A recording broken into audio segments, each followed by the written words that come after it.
ਬਾਬੂਸ਼ਾਹੀ ਦੇਖ ਰਹੇ ਹੋ ਤੁਸੀਂ। ਵਿੱਕੀ ਮਿੱਡੂ ਖੇੜਾ ਮਰਡਰ ਕੇਸ ਦੇ ਵਿੱਚ ਅਕਿਊਜ਼ਡ ਸ਼ਗਨਪ੍ਰੀਤ ਦੀ ਐਂਟੀਸਪੇਟਰੀ ਬੇਲ ਨੂੰ ਲੈ ਕੇ ਜਿਹੜੀ ਪਟੀਸ਼ਨ ਪਾਈ ਗਈ ਸੀਗੀ, ਉਹਦੇ ਤੇ ਕੀ ਬਣਿਆ, ਇਸ ਵੇਲੇ ਜਿਹੜਾ ਮੌਜੂਦਾ ਸਟੇਟਸ ਕੀ ਹੈ ਇਸ ਕੇਸ ਦਾ, ਗੱਲਬਾਤ ਕਰਾਂਗੇ। ਸਾਡੇ ਨਾਲ ਸ਼ਗਨਪ੍ਰੀਤ ਦੇ ਵਕੀਲ ਨੇ ਕਨਿਕਾ ਆਹੂਜਾ ਜੀ।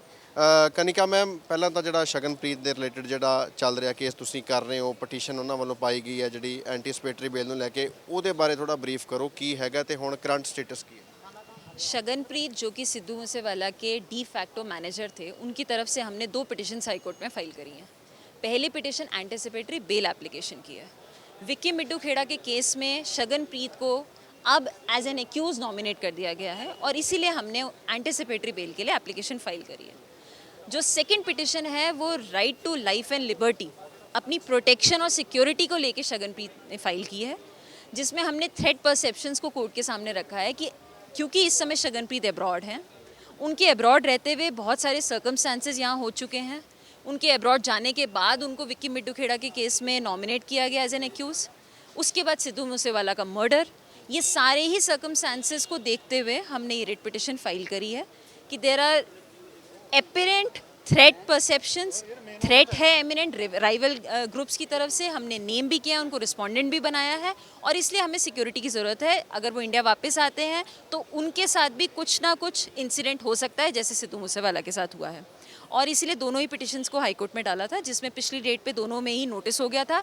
स्टेट को रिप्लाई फाइल करने के लिए कहा गया था और आज डेट में क्योंकि स्टेट अपना रिप्लाई नहीं फाइल कर सकी थी, इसलिए उनको 1 दिन का और टाइम दिया गया है। परसों 6 जुलाई को इस पर डिटेल आर्गूमेंट्स होंगे।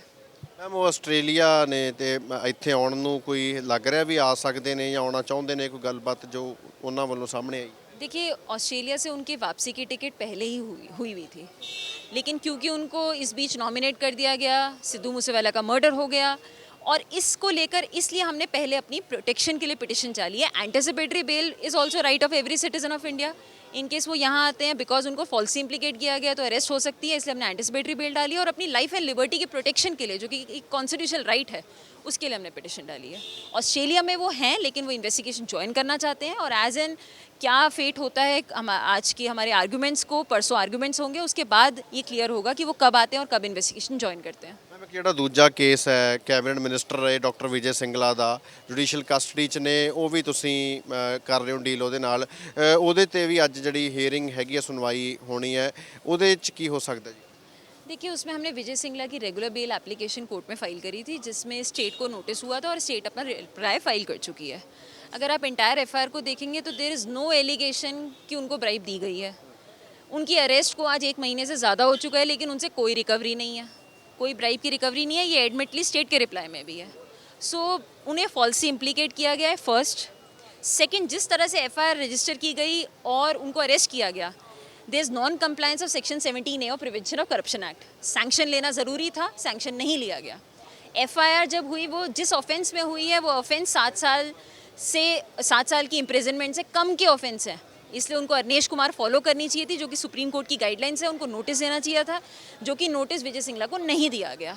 तो there is abuse of process of law. I will say first, he has been falsely implicated. Second, Arnesh Kumar की जो अरेस्ट को लेके स्पेसिफिक गाइडलाइंस है सुप्रीम कोर्ट की, वो फॉलो नहीं हुई। थर्ड, सैंक्शन नहीं लिया गया। करप्शन एक्ट में 17A is a specific section, उसकी नॉन कंप्लायंस है। Third, there is no evidence. Right now also उनकी जो रिपोर्ट फाइल हुई है, स्टेटस रिपोर्ट, उसमें कोई भी एविडेंस एलिज नहीं है। क्या किस एविडेंस के बेसिस पे उनको अरेस्ट किया गया है, और अरेस्ट होने के बाद भी there is no recovery from him. So I will say this an false implication. Thank you ma'am. So advocate Kanika Ahuja ji ਨਾਲ ਗੱਲਬਾਤ ਕਰ ਰਹੇ ਸੀ, ਜਿਨ੍ਹਾਂ ਨੇ ਸ਼ਗਨਪ੍ਰੀਤ ਦੇ ਜਿਹੜੇ ਵੱਲੋਂ ਉਹਨਾਂ ਵੱਲੋਂ ਜਿਹੜੀ ਪਟੀਸ਼ਨ ਹੈ ਉਹ ਹਾਈ ਕੋਰਟ ਦੇ ਵਿੱਚ ਪਾਈ ਹੈ, ਐਂਟੀਸਪੇਟਰੀ ਬੇਲ ਲਈ ਅਪਲਾਈ ਕੀਤਾ ਤੇ ਨਾਲ ਹੀ ਕੈਬਨਿਟ ਵਿੱਚੋਂ ਬਰਖਾਸਤ ਕੀਤੇ ਗਏ ਮੰਤਰੀ ਡਾਕਟਰ ਵਿਜੇ ਸਿੰਗਲਾ ਜੋ ਇਸ ਵੇਲੇ ਜੁਡੀਸ਼ੀਅਲ ਕਸਟਡੀ ਦੇ ਵਿੱਚ ਨੇ, ਤੇ ਉਹਨਾਂ ਦਾ ਵੀ ਜਿਹੜਾ ਅੱਜ ਕੇਸ ਲੱਗਿਆ ਹੋਇਆ, ਅੱਜ ਸੁਣਵਾਈ ਆ, ਉਹਨਾਂ ਨੂੰ ਦੁਬਾਰਾ ਪ੍ਰੋਡਿਊਸ ਕੀਤਾ ਜਾਊਗਾ ਤੇ ਰੈਗੂਲਰ ਬੇਲ ਹੈ ਜਿਹੜੀ ਉਹਦੇ ਲਈ ਅਪਲਾਈ ਹੈ ਜਿਹੜਾ ਕੀਤਾ ਗਿਆ। ਸੋ ਦੇਖਣ ਵਾਲੀ ਗੱਲ ਹੋਊਗੀ ਇਹਨਾਂ ਦੋਵਾਂ ਮਾਮਲਿਆਂ ਦੇ ਵਿੱਚ ਆਉਣ ਵਾਲੇ ਦਿਨਾਂ ਦੇ ਵਿੱਚ ਕੋਰਟ ਦੇ ਕੀ ਫੈਸਲੇ ਰਹਿਣ ਵਾਲੇ ਨੇ। ਚੰਡੀਗੜ੍ਹ ਤੋਂ ਕੈਮਰਾਮੈਨ ਆਕਾਸ਼ਦੀਪ ਦੇ ਨਾਲ ਹਰਸ਼ਪ੍ਰਭ ਸਿੰਘ ਸਿੱਧੂ, ਬਾਬੂਸ਼ਾਹੀ ਟਾਈਮਸ।